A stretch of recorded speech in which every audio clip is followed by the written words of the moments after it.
Okay? Then what do you have left? Okay, you have the wingette and you have the drumette.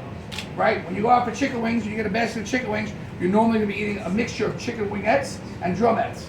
In that scenario, I actually prefer the drumette because it's easy to eat because this thing has those two bones and it's really awkward to get to. And there's no meat on it. Try and do that thing where you pull it out, it's just a mess. Right? So what do? Okay, this is a cleaver, be careful. Okay. Also, the more you cook with food, the more you understand. If you understand the bone structure, if you will. Can you lower that pan a little bit? Jerry, lower that pan a little bit. If you understand the bone structure of a chicken, if you hit the joint, you're gonna go right in the middle, and that way you don't want to hit any bone. Okay? So, what we do here is you can use the drumettes. You can just scrape all the meat down and pull it down to one end. You also have a lollipop. But for what I'm going to show you, what we do is watch. We take out both joints. Okay, one. Be careful, watch your fingers. Two. Okay? And what are you left with? You're left with two bones. Okay? You pull out one of them. Okay? This requires a little bit of prep time. It's not difficult to do. And once you get the rhythm of it, you'll be banging these things out. We made 300 of these at the restaurant yesterday for you guys. Okay? Okay, see that? The bone came right out, and I'm left with one bone. See that? Now you just push the meat down. Everybody see that? Yeah. Some people actually accuse me of shoving bones into boneless chicken, and that's how I make my lollipop. I don't do that. But you can see what I just did, right? We took the wingette. We took out one bone. Easy enough, right? You can make these ahead of time. You can 100% refreeze these in small batches. Kids love these, by the way. I have a couple kids. They love to eat chicken lollipops, and they work very well. So that's your chicken wing, okay? Ain't no thing but a chicken wing, all right? We did a few ahead of time, so you're ready to go. And you can see, just make sure you push down the meat. Then we're gonna take these, just like everything, always season the protein with salt and pepper, right? Kind of brings it to life a little bit, okay? A small dusting of flour. Okay, you don't need to put too much flour, but a small dusting of flour. Okay, so then we have this beautiful Bella home deep fryer. Okay, let me tell you something right now. I know people frying is like that taboo word, like frying is very unhealthy. I'm not saying you need to eat fried things every day of your life. Properly fried foods are not that bad for you. And when I mean properly, what am I referring to? The temperature of the oil needs to be hot. If you put something, just like we see it over there and you saw that reaction, if you put something in a fryer and it just sits there, all that's doing is absorbing the oil. Minimum 350 degrees. I have this thing set to 375 because what's going to happen when I put cold product in?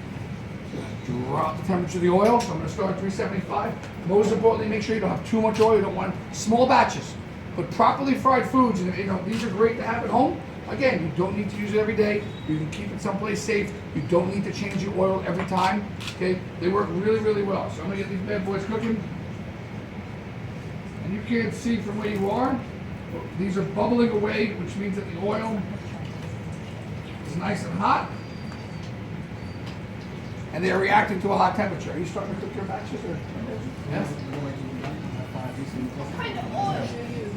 I'm sorry? What kind of oil? I'm using canola oil. Okay, canola works really well for this. Also, what we did here today is this Chef Braxton, by the way. He's a chef here at the Tasting Table Kitchen. By the way, thank you to everybody here at Tasting Table for helping me out today. What we did ahead of time, because we have so many for you guys, is I actually par fry these at the restaurant. But again, if you're having people over game day, do this part, then do this part, pull them out when they're halfway cooked, and when your guests come over, because they do take about 10-12 minutes to cook from raw, when your guests come over and you have a big bowl of these halfway cooked, you can cook off small batches. Okay, so as your guests are showing up, you can cook off small batches of chicken lollipops. I'm a big fan of deep frying turkeys. Anybody deep fry turkeys yet? Mm-hmm. Yes? Mm-hmm. Deep fried turkey, once you learn how to master a deep fried turkey for Thanksgiving, you will never go back. Okay, but if you're already going to set up that whole deep fryer in your backyard, why not just the turkey? So we do a little pre-game beforehand, and we do chicken lollipops in the backyard, and we cook off batches of 50 of these at a time. It's obviously a much bigger fryer, and it works pretty well. So we got those frying. These are our ones that are halfway cooked, right? Then, just like any chicken wing, we have a couple different sauces. This is just Frank's hot sauce. To me, it's the best hot sauce in all the land. not getting paid by Frank to say that yet. What do you call him? You call Frank? I'm calling him. Oh, Frank. Any hot sauce. Traditionally, when you do eat wings out, if you guys order buffalo wings, they always put butter in the hot sauce. It just kind of mellows it out a little bit. I personally don't think you need it. Again, we all watch our weight every day, whatever it is. I think the hot sauce has a ton of flavor. You don't need to add the stick of butter. If you want, you can. I'm just doing Frank's hot sauce. And then we give you a recipe for an Asian barbecue. Okay, Asian barbecue starts off with a hoisin. Hoisin sauce is almost like an Asian ketchup. I spiked it with some lime juice or some fresh citrus, a little bit of Frank's hot sauce or Tabasco. That was it. Okay, so we're gonna do 2 different sauces. Am I using these? Yes.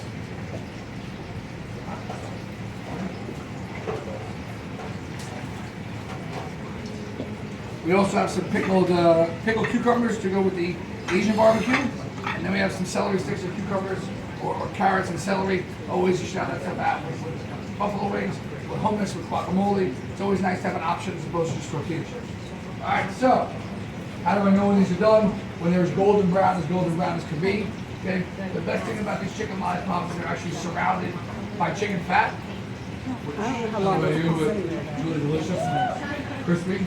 But there's certain things that are. So you can see it's not a huge fryer, which is good. You want to do small batches. Okay, drain it for a second.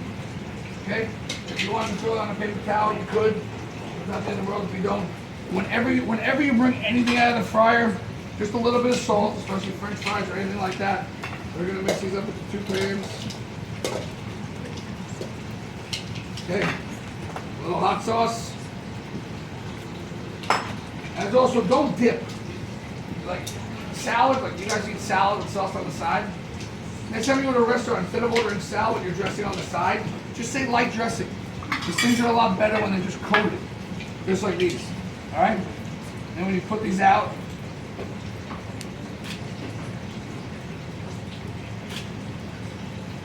I promise you, however many of these you make, they will all be gone.